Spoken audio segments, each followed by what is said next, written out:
I was halfway down the stairs when I heard it. Marcus's voice, deep, careless, floated up from the kitchen. "She won't last another month." Then Jenna's laugh, high-pitched, tight with cruelty. "We'll be free by summer." They were toasting. I could hear the sharp clink of wine glasses beneath the hum of the fridge and the ticking wall clock that always ran 2 minutes fast. My foot froze mid-step. I leaned against the banister, gripping the wood so tightly my knuckles turned white.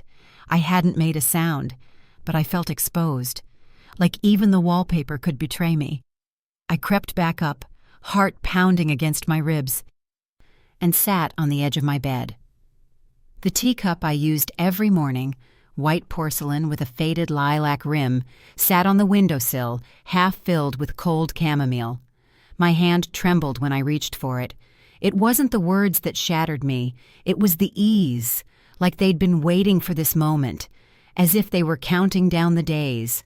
Just last week, Jenna had brought over lasagna, all smiles, saying, "Don't lift a finger, Mom. We've got you." Marcus had offered to mow the lawn. I thought they were finally seeing me again, not just as some old woman dragging memories through a too-large house, but as their mother. The woman who stitched their Halloween costumes by hand, who stayed up when Marcus was coughing through fevers, who hid her own tears when Jenna failed her college entrance exam. Now they were cheering my end like a payday. My late husband, Gerald, used to sit in that velvet blue chair in the corner, watching them play.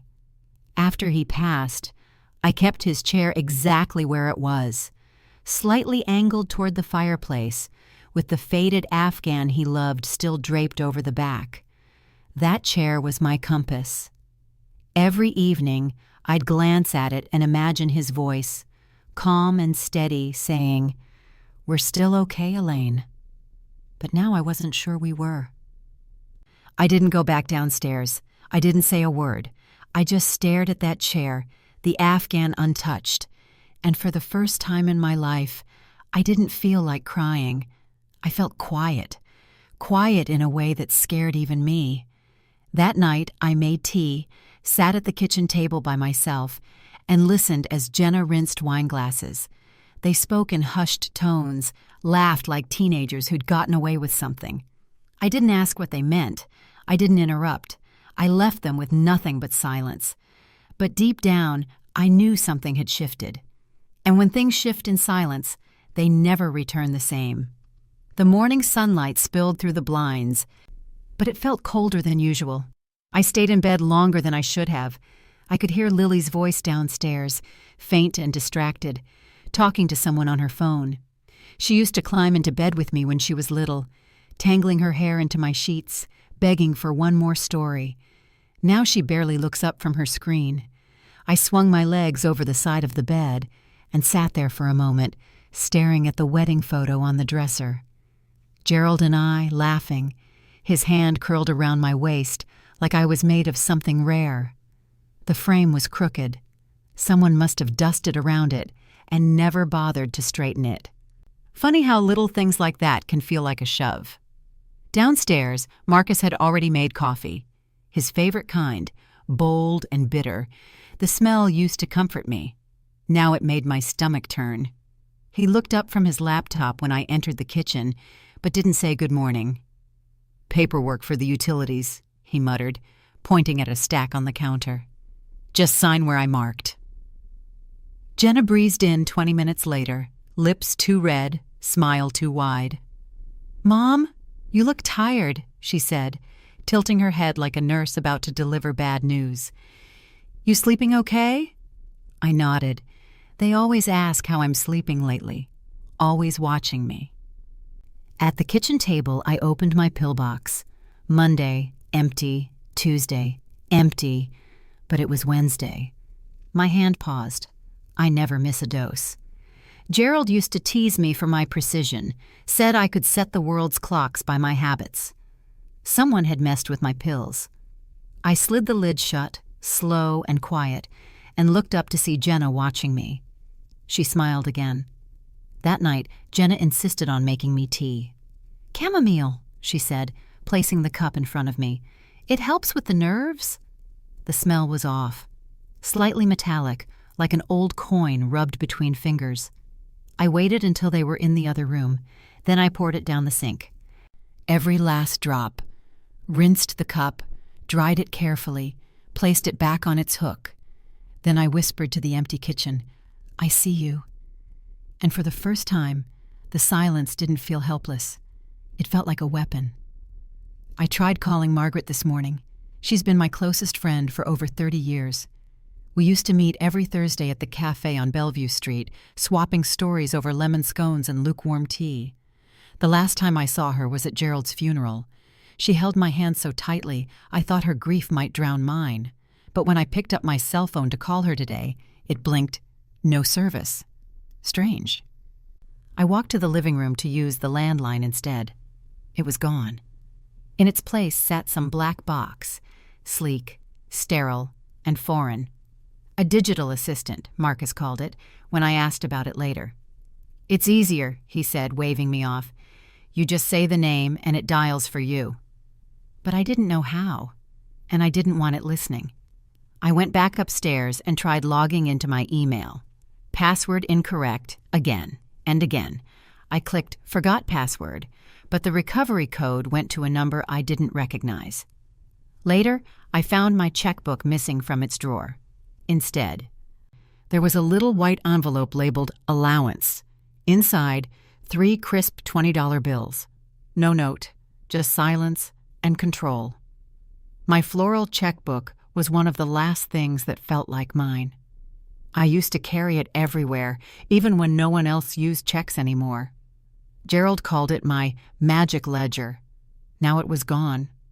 I went to the closet to look for my keepsake box, the one where I keep my mother's brooch, the ribbon from my wedding bouquet, and Gerald's old cufflinks. The key, normally tucked inside my Bible, had vanished. Little by little, my life was being erased. But I smiled. I nodded. I let Jenna hover behind me in the kitchen, offering to help peel potatoes, saying things like, "You forget things a lot these days, huh, Mom?" I laughed, played along.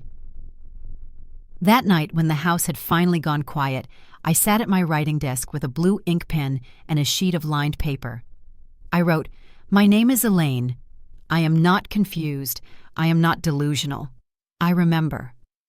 I folded the letter, tucked it under the cushion of Gerald's chair, and whispered, "Just in case.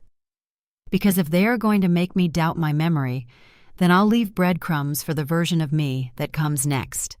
Lily used to call me Nana Muffin. She gave me the name when she was 5 and couldn't say Nana Elaine without mixing it with whatever dessert I had baked that week. It stuck. Every birthday, every sick day, every scraped knee came with a warm muffin in a napkin and my old singing voice humming tunes from the radio. Now she barely looks at me. She's 15, quiet, and always has one earbud in. Her room smells like vanilla lotion and dust. I knock before entering. She never answers. Some days, I slide her folded laundry onto her dresser and pretend we're still close. This afternoon, as I set the table for dinner, I caught her watching me, not scrolling, not faking interest, watching. I didn't say anything. Just placed the napkins. Forks to the left, the way Gerald always insisted. Her eyes followed my hands. Later, as I cleared the plates, she brushed past me in the hallway. Barely touched me. But in that instant, something slipped into my palm. Paper, folded tight. I waited until the dishes were done and the others were downstairs watching TV. Then I opened it under the yellow lamp in the hallway. 4 words, written in her handwriting, slanted and urgent. "I know you're not." I read it twice. My chest felt like it had been cracked open. I slipped the note into the inside pocket of my cardigan, the one no one ever checks. Then I walked slowly to the pantry. It had been years since I touched that old tin recipe box. My hands knew the motions before my mind caught up. The scent of cinnamon, sugar, and crushed dried apple chips took over the kitchen like a memory coming back to life. When they cooled just enough, I wrapped one in a paper towel and tiptoed down the hall. Lily's door was half shut, her room dim with string lights glowing like stars. I didn't knock. I placed the muffin on the floor beside her door. Next to it, I left a folded paper with 2 words, written in blue ink, "Neither am I." Then I walked away, heart pounding louder than any goodbye. There used to be a rose garden out back, 5 bushes, 2 red, 1 yellow, 1 white, and one that bloomed a dusty peach so rare Gerald called it our little secret. He planted them the week we moved in, knees deep in soil, humming Sinatra off-key, said every garden needed something that bloomed without apology. Last spring, the peach bush didn't make it.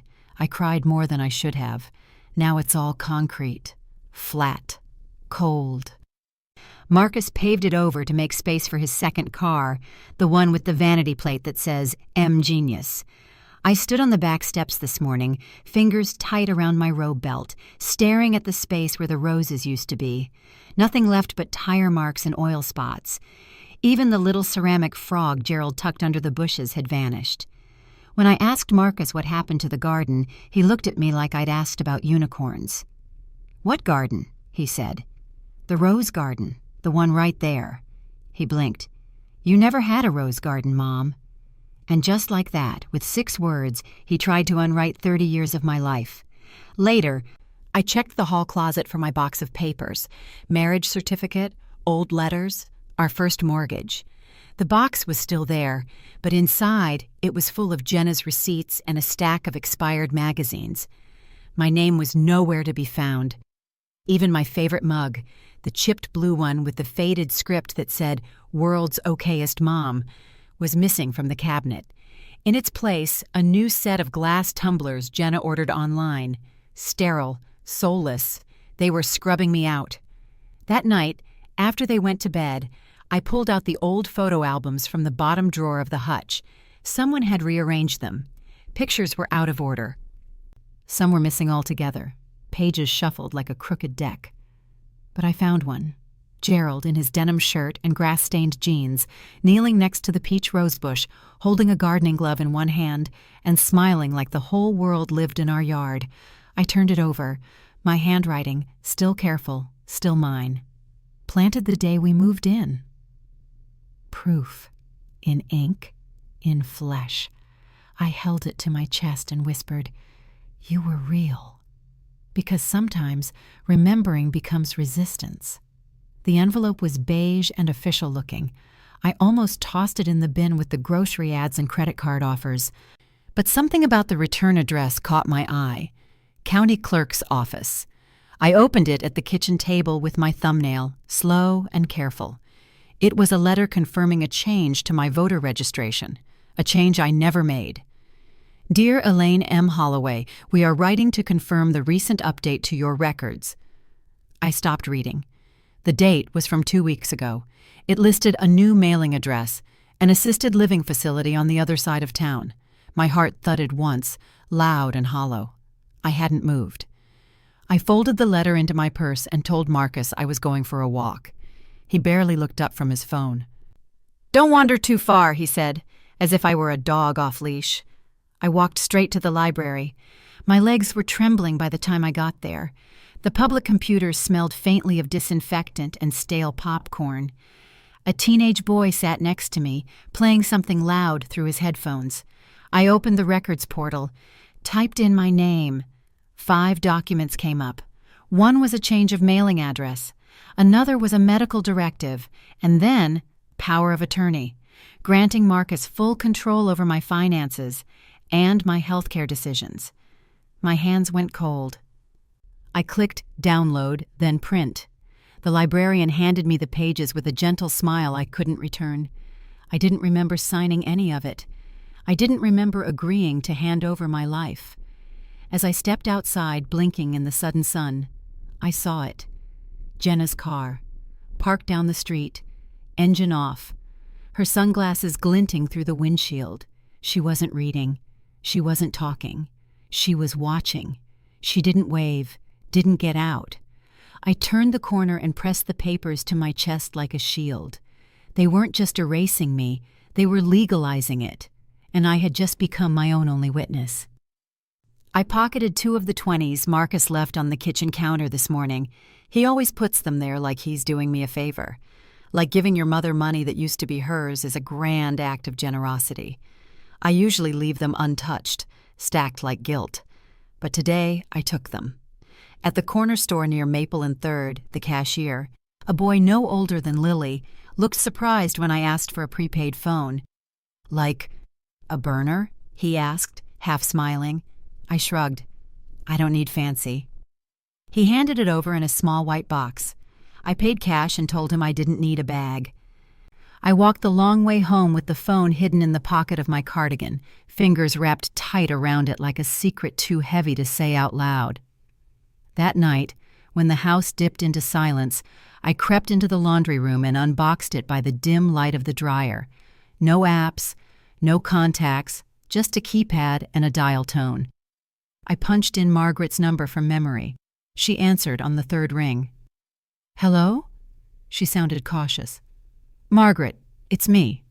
There was a pause, then a gasp so sharp it cut through the static. "Elaine? Oh my God, where have you been? I've been calling and—" "I know," I whispered. "I can't talk long." "They don't know I have this." We agreed to meet. Same park bench by the duck pond, just like we used to.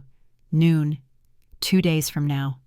When I slipped back inside the house, everything felt normal. Too normal. Marcus was sitting in the living room, remote in hand, football flickering on the screen. But his eyes were on me. "You were gone a while," he said. "Just out for a walk." He nodded. Then, almost too casually, he added, "Trash needs to be taken out. The little white box in there, what's that from?" My stomach sank. I hadn't thrown the wrapper away. I was sure of it. "Some old charger," I lied. He stared at me a second too long, then smiled. "Don't forget your evening supplements." I went upstairs, opened the pill box. 2 of the capsules looked different, smaller, chalkier. I flushed them, watched them spin into silence.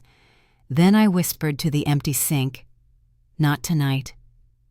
The bench near the duck pond hadn't changed, still chipped paint, still uneven slats that creaked when you sat down. Gerald used to call it our thinking bench. It felt sacred to return to it, like sitting in a forgotten church pew after years of silence. Margaret was already there. She stood when she saw me, one hand pressed to her chest like seeing me had physically winded her. Her scarf fluttered in the breeze. "Elaine," she breathed. "Oh my God." I didn't say a word, just opened my arms. We stood like that for a long moment, 2 old women holding each other in the middle of a park where children laughed and ducks squawked and no one knew what was unraveling inside me. We sat. "I thought you moved," she said gently, watching my face. "Jenna told me you'd gone to live near your cousin in Oregon." I blinked. "I don't have a cousin in Oregon." Margaret's jaw clenched. "Elaine, they're staging your absence." I nodded, because I already knew. Deep down, I'd known the moment I saw my name erased from bills and mailboxes. "I'm scared," I whispered. "But I'm angry too." She reached into her purse and handed me a sealed envelope. "In case it gets worse," she said. "I know someone who helps women in situations like this." Inside was a business card. Anita Boudreau, attorney at law, family and elder protection. Beneath it, a prepaid debit card. "It's loaded," she said softly. "Don't ask how much. Just use it if you need to disappear." Tears pricked my eyes. "Why are you doing this for me?" She took my hand. "Because you were the first person to bring me soup after my divorce. Because I know the sound of a woman who's been made small." We sat in silence, 2 children tossing breadcrumbs at the edge of the pond. One of the ducks waddled too close and quacked. We both laughed. That sound, it felt like oxygen. As the sun dipped lower, I folded the card and the lawyer's contact info into my coat pocket. It felt heavier than it should. Or maybe I finally felt held. "Do you want me to walk you home?" she asked. "No," I said. "Not yet." And for once, I meant it. I wanted to sit with the sky a little longer. The front door was cracked open when I got home. Only by an inch, but that inch felt deliberate, like a breath held too long. I stepped inside slowly, my hand tightening around the purse strap. The hallway smelled like lemon cleaner and something too sharp, like burned plastic. Marcus stood just beyond the kitchen arch, phone pressed to his ear, voice hushed but clipped. "She's been distant." "Yeah, more confused than usual." "No, she hasn't said anything yet." His eyes met mine mid-sentence. He hung up without a goodbye. "Hey, Mom," he said smoothly, as if we hadn't just collided in a lie. "Everything okay?" I nodded, set my purse down carefully. My coat still held Margaret's envelope like a secret heartbeat. Dinner was awkward. Jenna picked at her salad and checked her phone every 2 minutes. Lily said almost nothing, pushing peas around with her fork. I watched them all closely, like studying animals that once trusted you. After they went to bed, I slipped into the guest room. It used to be Gerald's office. Now it was cluttered with plastic bins and folded towels, but the lock still worked. I sat on the edge of the bed and pulled Margaret's envelope from my coat. Inside, the business card and the debit card were still there. I opened my old recipe book, 3rd page in, right after spiced lentil soup. I jotted down Anita Boudreau's name and number with the same pen I used for grocery lists. Then I added a fake note beneath it. "Add turmeric, not cumin." Just in case anyone looked. I folded the envelope shut and tucked it under my pillow for the night. But around 2 a.m, I woke to a creak in the hallway. Then, Jenna, standing in my doorway, holding one of my old sweaters. "You left this in the laundry," she said softly. Her eyes weren't kind. They were scanning, measuring.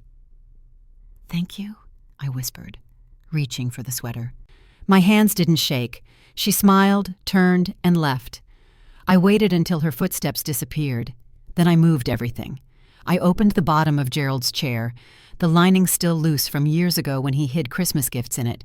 I slid the envelope inside, pulled needle and thread from the sewing kit, stitched the seam closed with slow, deliberate loops. Each knot said one thing: not yet. Each pull of thread, but soon. I woke before the birds. The air was still dark, cool, and slightly damp, like the house had taken one last deep breath before the day began. I wrapped myself in Gerald's cardigan, the one with the leather buttons and stretched-out sleeves, and stepped onto the porch. The floorboards creaked beneath my feet like an old song I still remembered. The morning paper was still on the sidewalk. I bent slowly, picked it up, and clutched it like it was proof I was still here. A car door slammed next door. The Bensons were loading up for a weekend trip. I watched them from behind the porch railing, the mom giving last-minute instructions, the dad checking straps on the roof rack. Their son, Lucas, was maybe 17, all arms and awkwardness.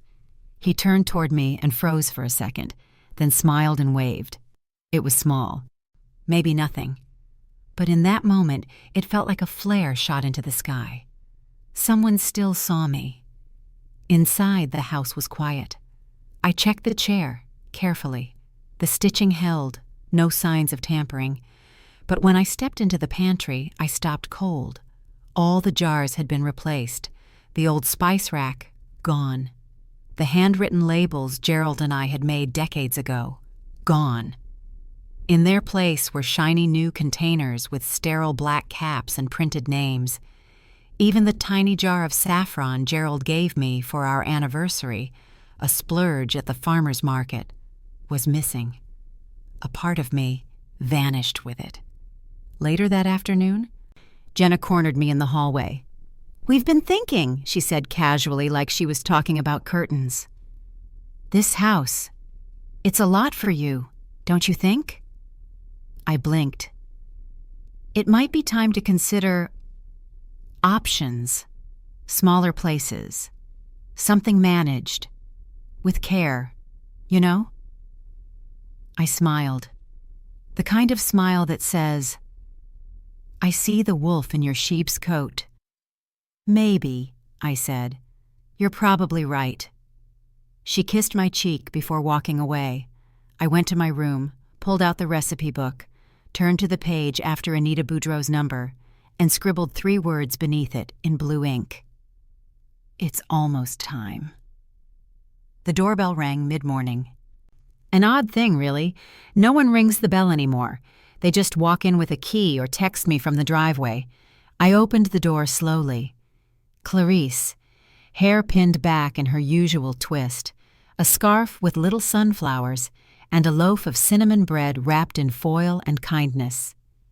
Well, look at you, she said, smiling like she meant it. My throat tightened. Clarice, I was in the neighborhood, she said, stepping inside, and I figured cinnamon never did any harm. We sat in the sunroom. The cushions were still warm from the morning light. I poured tea, her favorite, jasmine, and let the scent do the talking. She looked around. Eyes landing on the bookshelf, the mantel, the newly cleared walls.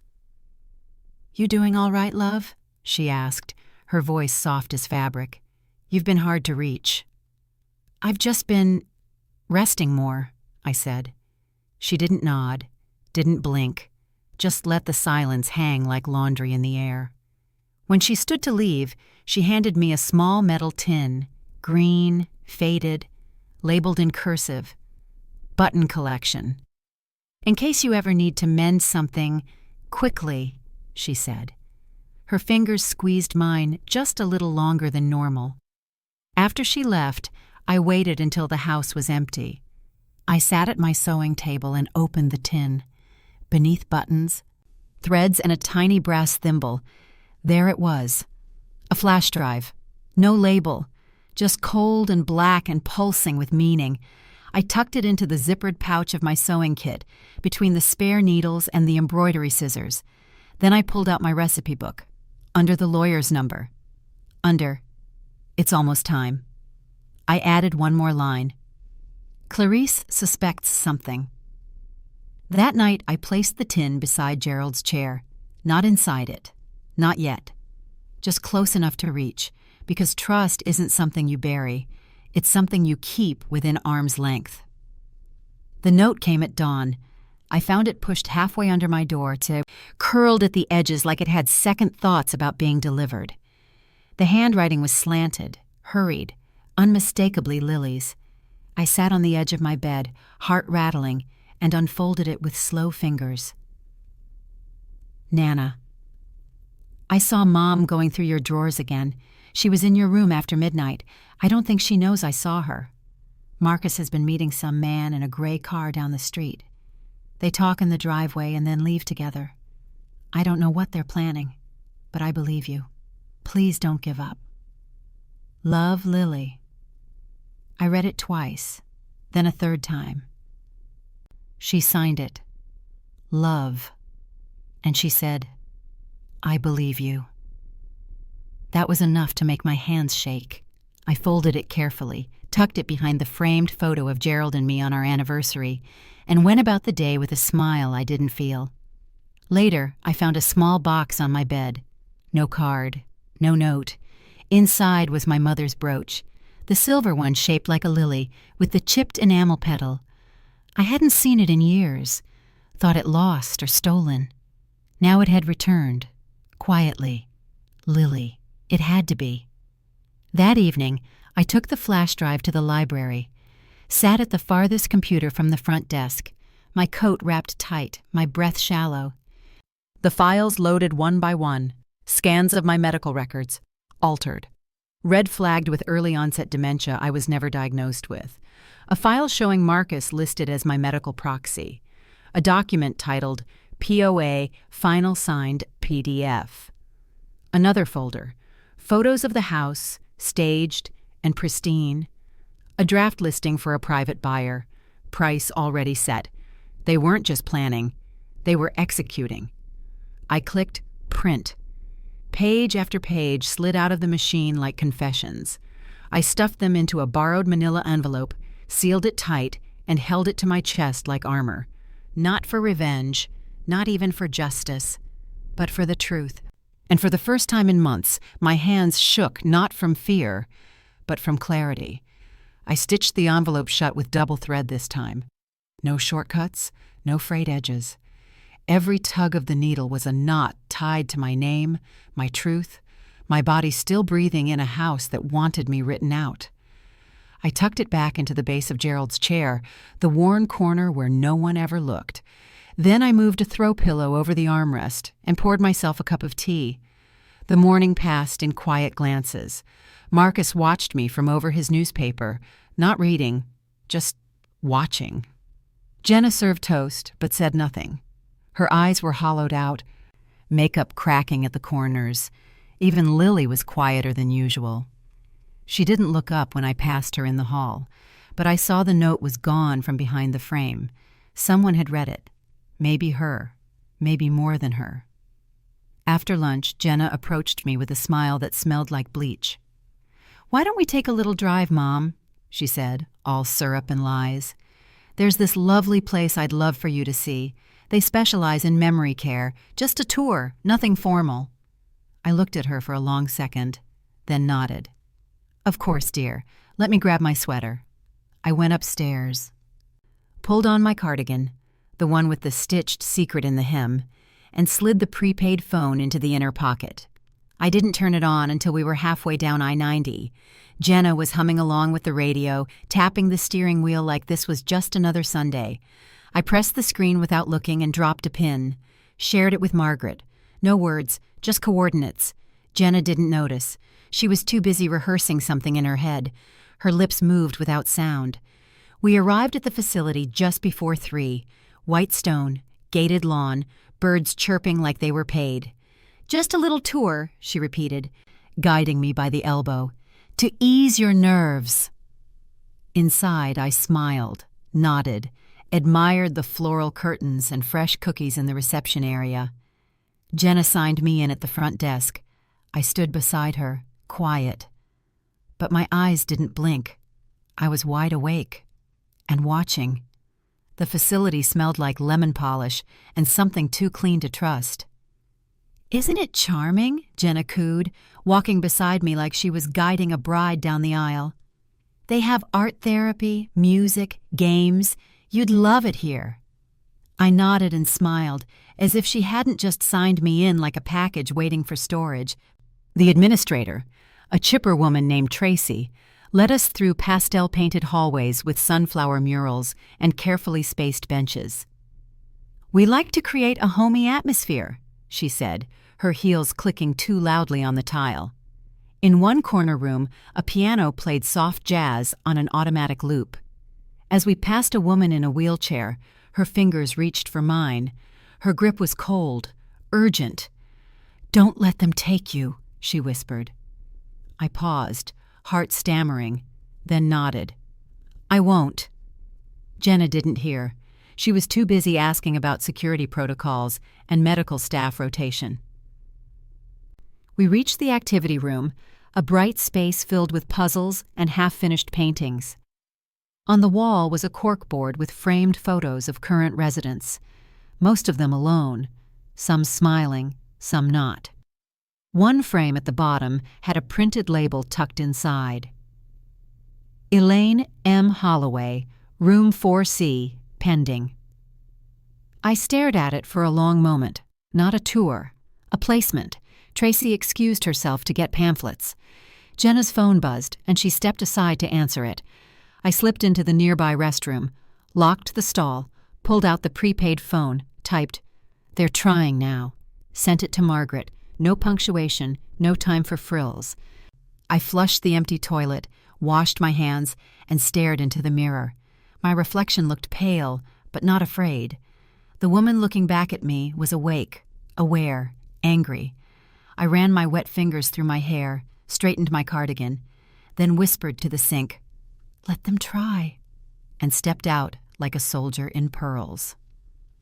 The house was too quiet when we got back.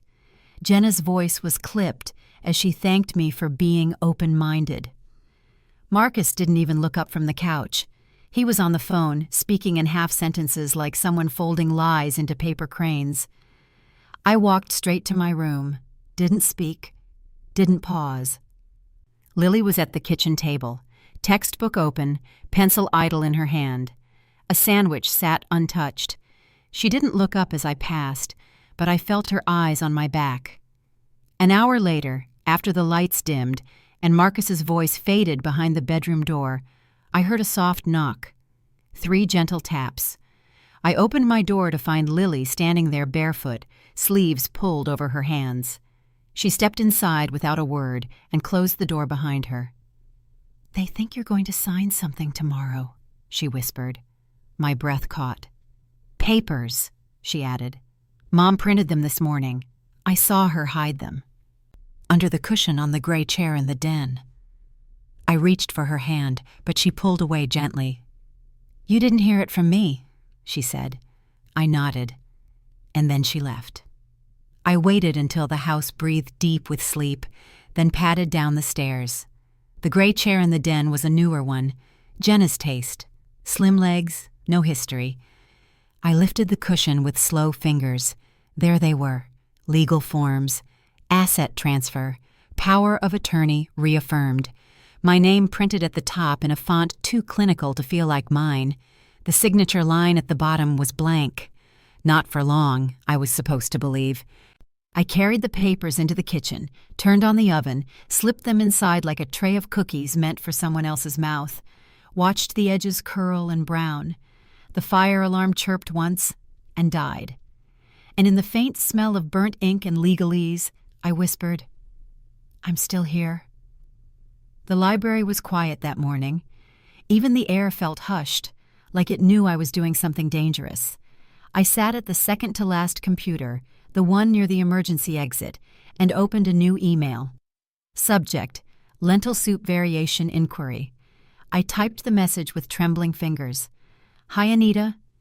A mutual friend said you might know a variation of my late husband's lentil soup recipe. I'm hoping to bring you a sample. I have the ingredients list if you're free to taste. E." An hour later, the reply came. "Come before Friday. Bring proof. I'll handle the rest." No fluff, no greeting, just action. That night, I packed a small bag. 2 changes of clothes. The envelope from the chair, the flash drive, and Margaret's tin, now lined with sewing needles and hope. I slipped a letter into a book of poetry Lily used to read with me. Sea glass and second chances. Tucked it between pages 32 and 33. I didn't sign it with goodbye, just for when you're ready. As the sun stretched over the horizon, I brewed a cup of tea. Chamomile, no sugar, just warmth. I stood in the doorway of my bedroom one last time and whispered, "Thank you," to Gerald's empty chair. Downstairs, I set the tea on the table, left my cardigan on the back of the chair and pulled it out slightly, like I'd just stepped away. Then I slipped out the front door, quietly. No suitcase, just a canvas bag over one shoulder, and walked. I didn't look back. 2 hours later, Marcus came down the stairs. He was muttering something about Wi-Fi and lukewarm coffee. He stopped when he saw the table. The chair pulled out, the front door slightly ajar, the teacup still half full, still warm, but nothing else gone. No note, no trace, just the unmistakable weight of silence, and a woman who had finally chosen it on her own terms. The smell of cinnamon hit me before I reached the door. Anita Boudreau's office was above a bakery, tucked between a pawn shop and a hair salon that hadn't changed its window display in a decade. The staircase creaked like it wanted to keep my secret. I knocked twice. The door opened instantly. Anita was younger than I expected. Late 40s, maybe, with sharp eyes and no time for pleasantries. She didn't smile, just stepped aside and said, "Come in." Her office was small but neat. No personal photos, just files, law books, and a desk plant that looked somehow more alive than most people I'd spoken to lately. I handed her the envelope first, then the flash drive, then the folded page from my recipe book, just in case. She read in silence. Her fingers moved fast, flipping, scanning, highlighting with surgical precision. When she looked up, her voice was low. "You're not the first," she said, "but you'll be one of the last, I promise." We filed a motion that same day. To freeze my accounts, to contest the power of attorney, to initiate an inquiry into Marcus and Jenna's actions under elder abuse statutes. She handed me a burner phone and told me not to answer any calls except hers or Margaret's. "Let them panic," she said. "That panic becomes evidence." Back at the house, I imagined Marcus pacing the hallway, Jenna frantically calling the facility, Lily pretending she didn't know more than she did. They'd be tearing through drawers, calling neighbors, checking hospitals. But I was gone, and I'd left nothing for them but a warm teacup and a hollow chair. Anita locked the office door behind us as the sun dipped into late afternoon. Her keys jangled like wind chimes full of power. "You're safe now," she said, leading me down the stairs. I looked back once, just once, then nodded. "Let them chase a ghost," she added, smiling faintly. And we walked out into the golden light like women who had been quiet for too long. Jenna's voice cracked on the 911 call. "My mother's missing," she sobbed. "She's old, confused. I'm worried she wandered off." Marcus paced in the background, shredding papers. The hum of the machine was the only honest sound in the room. He unplugged the landline, deleted emails, scrolled through Lily's phone when she wasn't looking, and muttered, "Just checking for clues." But Lily had already copied everything. The texts, the notes, even the photos of Jenna rifling through drawers at night, captured quietly, reflected in Lily's vanity mirror. She hid the USB drive in the lining of her school backpack, beneath the stitching where a cartoon owl once lived. Meanwhile, I was tucked away in a small cabin by the lake. One room, one key, stocked with tea, wool blankets, and enough silence to fill a lifetime. Margaret had arranged everything. Paid cash, no names. At night, I sat on the porch wrapped in Gerald's cardigan, watching the lake shift like a breathing animal. Once, love was loud, laughter echoing through doorways, Gerald singing in the kitchen, Lily playing with pots and flour. Now, survival was quiet, calculated, necessary. I kept the burner phone close, didn't check it often. But tonight, it buzzed. A message from Anita. "They've lawyered up. We're getting close. Stay ready." I stared at the screen until it dimmed, then looked back at the water, still and dark and unknowable. The wind rattled the trees like bones, and I whispered into the night, "Let's finish this." The burner phone rang just past noon. I was steeping tea, watching a squirrel fight a crow over breadcrumbs on the porch railing. Anita didn't waste time. "Court granted a freeze," she said. "Nothing moves, no sales, no withdrawals. Marcus and Jenna are on fire." I didn't smile, but my fingers relaxed around the mug. "Do I speak to them?" I asked. "Absolutely not," she said. "Let them talk themselves into a corner. You're safer in silence." Meanwhile, Lily was unraveling under the weight of their panic. Jenna started hovering over her, asking questions that didn't sound like questions. "Where were you after school? Why is your backpack so heavy? Are you hiding anything from me, sweetie?" Her bedroom door got a new lock, on the outside. Marcus installed parental controls on her phone and confiscated her laptop. Called it a reset. Lily knew better. She asked to visit the school counselor, said it was about college planning. Instead, she borrowed the office landline and called Margaret. "I can't help from inside a cage," she whispered. Margaret relayed the message. Her voice trembled when she told me. That night, I wrote Lily a letter by candlelight. My handwriting slower than it used to be, but still steady. "My darling girl, you are not alone. You are the best of us. The storm is almost over. Hold fast. Nana." I folded it, sealed it, and handed it to Margaret the next morning in a plain white envelope. "Deliver it yourself," I said. "No mailbox, no middlemen." She nodded. "I'll make sure it gets to her." That night, Lily read it under the covers with a flashlight. The light danced across the ink. She pressed the paper to her chest, and for the first time in weeks, she didn't feel like a prisoner. She felt like a signal had reached her, and she was ready to answer. "Tomorrow you testify," Anita said. Her voice was calm, but the edges were steel. We sat in her office surrounded by folders, printouts, highlighters in 3 colors. She moved like a surgeon preparing for a delicate procedure. I was the patient, and the scalpel. "They'll paint you as forgetful," she continued. "Delusional, vulnerable. Jenna's good with tears. Marcus will play the protective son." I nodded. "Let them." We rehearsed everything. The dates of the forged documents, the missing funds, the voicemail Marcus accidentally left on Lily's phone months ago, him laughing, calling me dead weight. It was all in the file. Meanwhile, Marcus was getting desperate.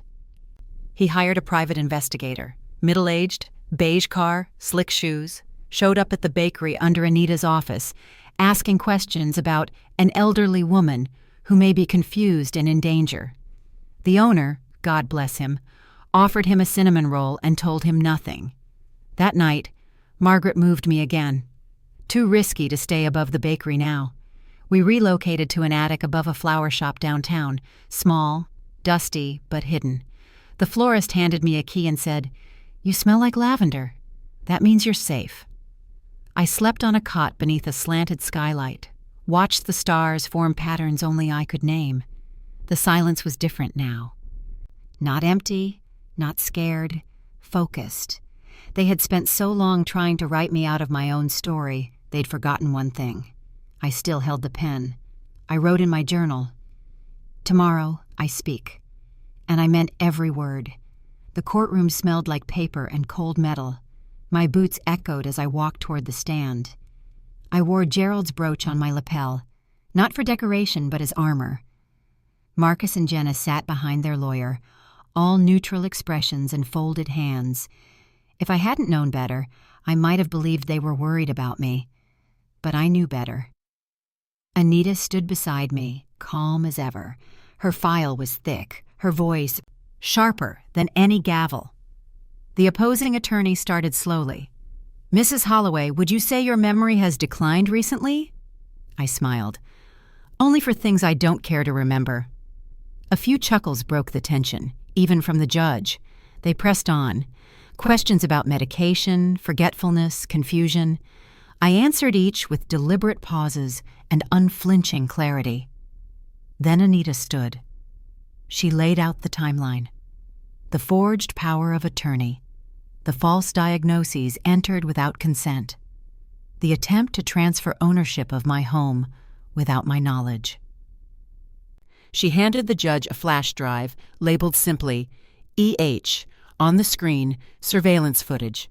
Jenna rummaging through my drawer, Marcus at the bank, signing with my name in a rushed, unfamiliar scrawl. Then Anita gave me the floor. I reached into my cardigan pocket and unfolded a piece of lined notebook paper. Lily's note. "I believe you." I read it aloud. "My granddaughter wrote this when I thought I had no witnesses left," I said. "She reminded me that truth doesn't need to shout. It just needs to survive." I looked directly at Marcus. "You buried me before I stopped breathing," I said.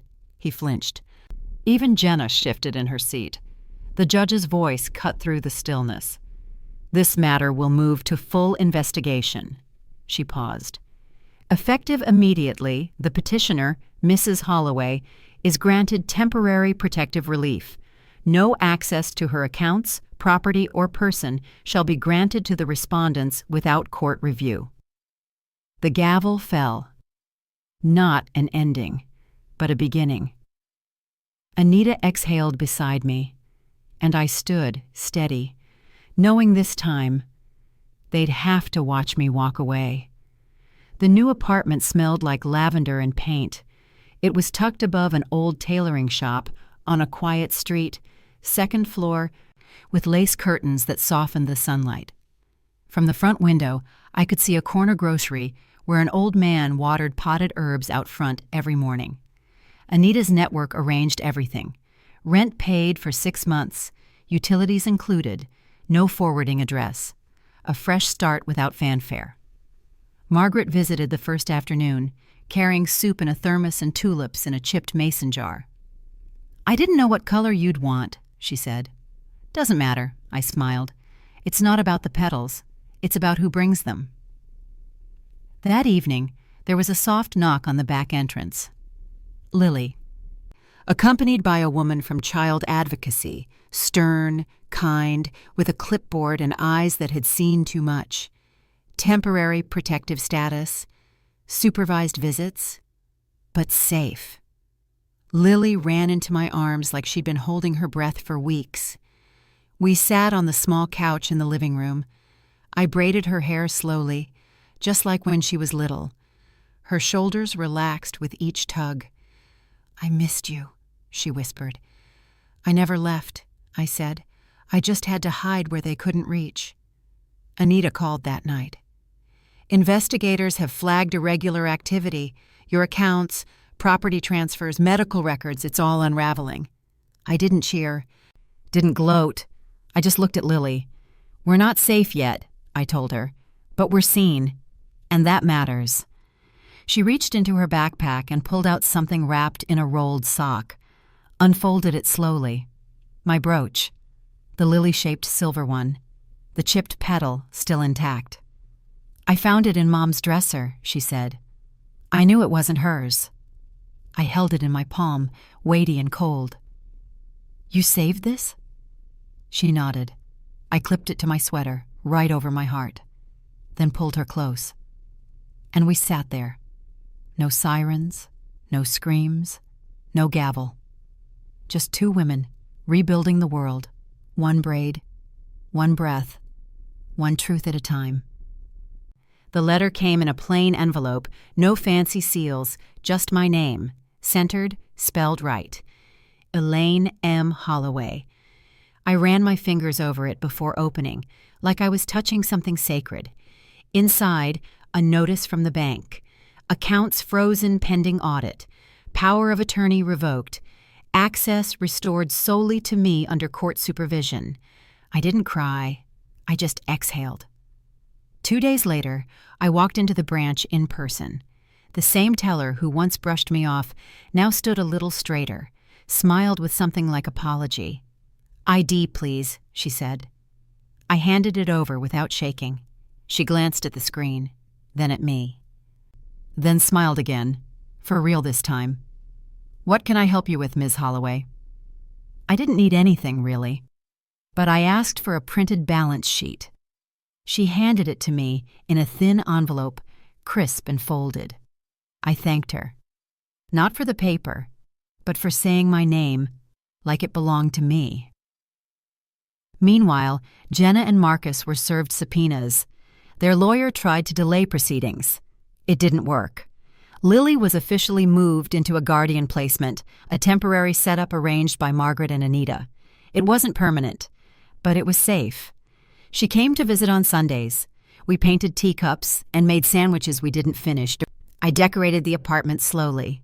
One photo, one quilt, one memory at a time.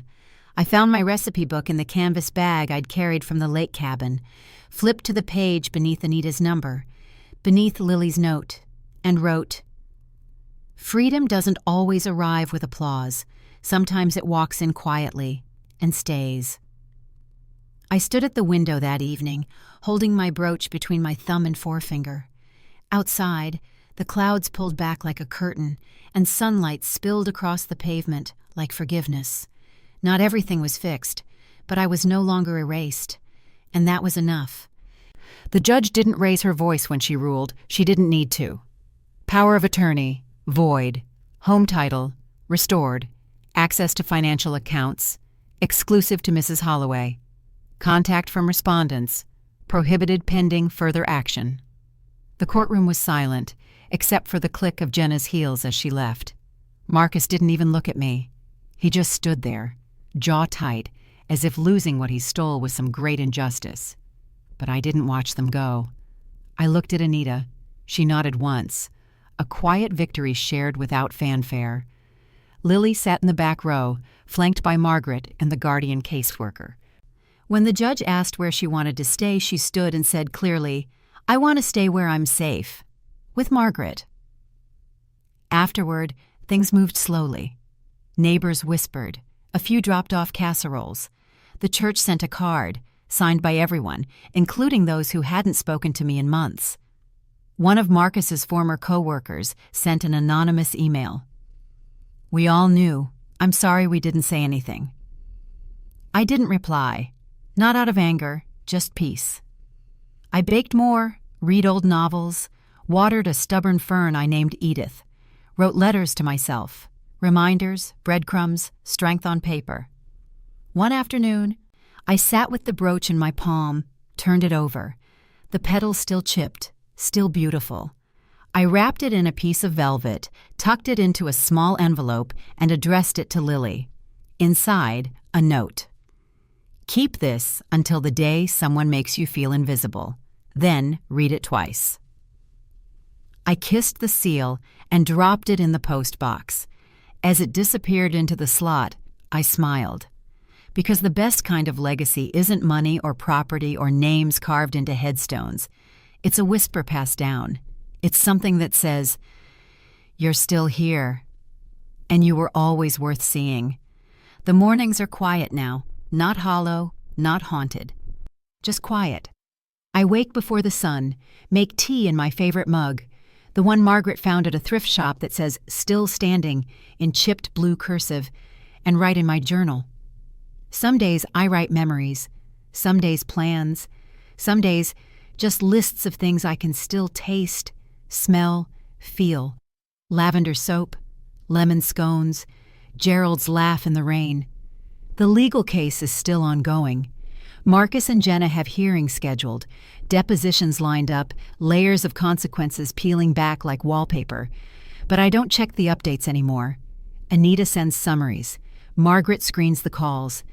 I let the silence grow something instead of erase me. I planted herbs on the balcony, mint, basil, rosemary. Each morning I water them with the same hands they once tried to empty.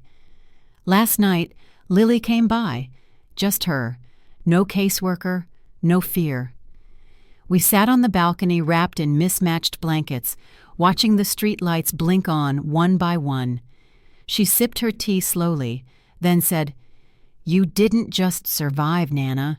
You showed me how."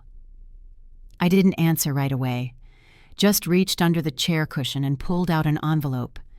Inside, my recipe book, or rather, a new version, clean pages, handwritten notes, each recipe introduced not with ingredients, but with a story.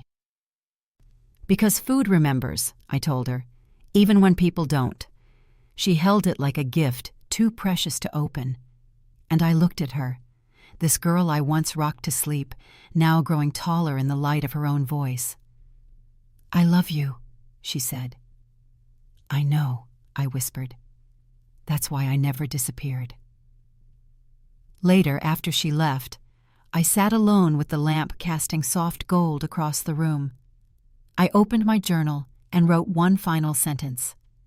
They thought silence would be my ending, but it was only my beginning. And somewhere in the city, a mailbox opened, and the truth, at last, had roots.